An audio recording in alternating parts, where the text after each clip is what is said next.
Welcome one and all, as I welcome you to Day 7 of Retro Review Week. I'm finishing this series off with a review of one of my favorite lines of all time, Freak de Chic. Clawdeen and Twyla have a darker theme while the others are more vibrant and colorful. I love the variety in this series almost as much as I love the actual circus. I created a stop motion of each ghoul's performance a few years ago, which is linked in the description. Each doll comes with a beautiful card that advertises their act. I love the illustration style they used here. My favorite Clawdeen wolf is taking the stage in lavender and black, also known as a gorgeous color combination for the pastel goths in the audience. I gave her Greta's earrings and big curls so she could intimidate the beasts that she tames on stage, but otherwise, the doll required 0 upgrades. Every doll's makeup is fantastic in this line, but hers is show-stopping. I love that she has a gray skin and black gloves on. Many people dislike molded-on gloves, but I love them. This fur vest is super soft and it can be styled in different ways with a brush because it has a yarn-like texture.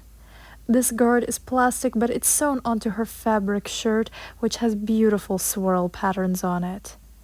I love that each doll has a small piece of Calliope's circus tent in her outfit.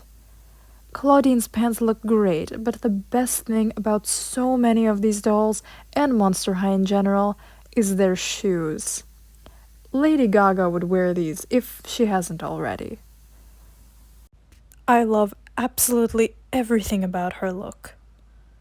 For some reason, Clawdeen and Twyla are the only ones to come with pets, but I'm very happy to have a pastel crescent with a lion's mane. She also came with an amazing lavender flaming hoop, which I sadly do not have anymore. The next act is Twyla, who is no longer the shortest thanks to her stilts. Her hair is a big poof of minty blue with some black streaks. Her pastel makeup features beautiful swirls, and I actually love Twyla's face this time around. Her outfit has the most unique construction. It's a bodysuit with spiders, mesh sleeves, fluffy pom-poms, and these poofy shorts. I surprisingly love it, and she's my favorite doll to play with because of her amazing stilts. Look at these details on her shoes. You can detach her wedges from the stilts simply by pulling them off, but I won't be doing that since she's not done performing yet. This fabric conceals her stilts somewhat, but thankfully, it's not as effective as the long pants that actual stilts walkers wear. Dustin looks lovely in light mode.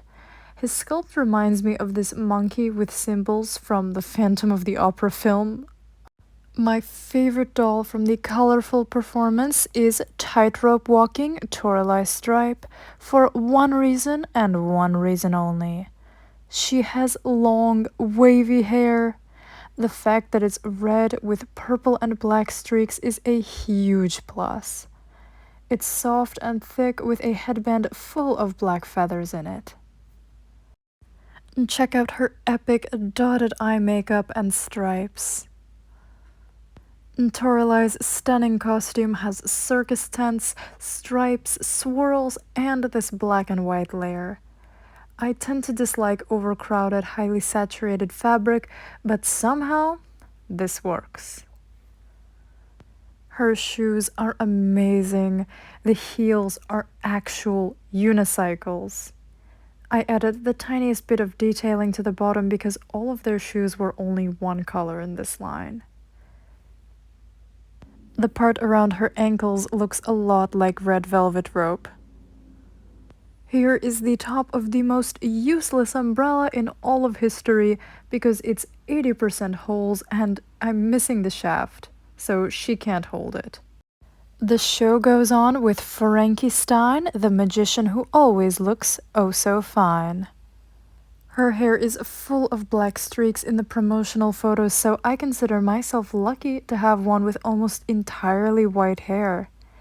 It feels the way we all imagine clouds feel before tragically learning that they're full of water.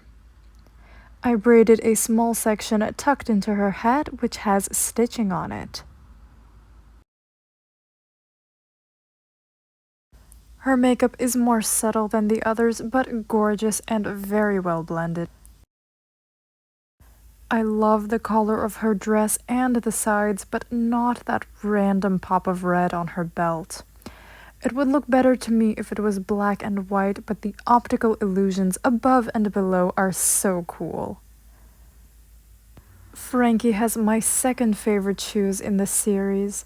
I painted the lightning laces blue, added some shimmer to the front, and made the rabbit jumping out of her hat visible from every seat in the house. Frankie came with a magic wand and skull-shaped rings that could disconnect from one another. If you didn't lose these tiny pieces as a child, bravo! I remade her wand out of Play-Doh, and if she's truly a talented magician, she should be able to pull the rest out of her hat.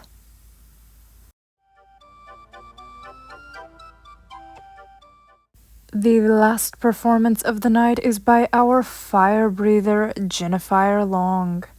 Mine came with very unevenly cut hair, so I put it up into a colorful bun. I disliked that her flaming collar and headband were pink, so I painted them red.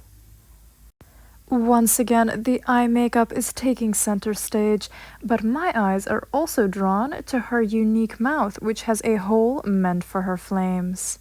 Like a true fire breather, she looks best from the side. This girl is on fire! The flame pops right out, leaving this hole in her mouth. Her dress has a similar print to that of Toralei's, but with added diamonds, and a color combination that reminds me so much of Christmas. Jinafire's semi-translucent shoes are tasseled with these fiery fan heels. Check them out. I have loved attending circus performances all my life, so I was thrilled to see the Freak to Chic episodes when they first came out. Calliope was a really fun character, and I love that she taught the ghouls about how important it is to consider each other's work even as soloists. I also love that Calliope helped them save the underappreciated arts program, even though she doesn't attend Monster High. Fun fact, Clawdeen and Twyla's outfits weren't designed in time for the webisodes, so their animation looks nothing like their dolls. Toralei is one of Monster High's most complex characters, so I was glad to see her grow into someone who fights for good causes, even when that means compromising and collaborating with her rivals and former enemies. And with that, the curtain closes on Retro Review Week.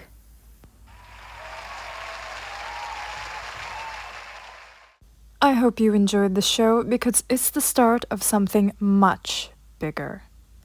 If you did, subscribe and stay tuned for more Monster High.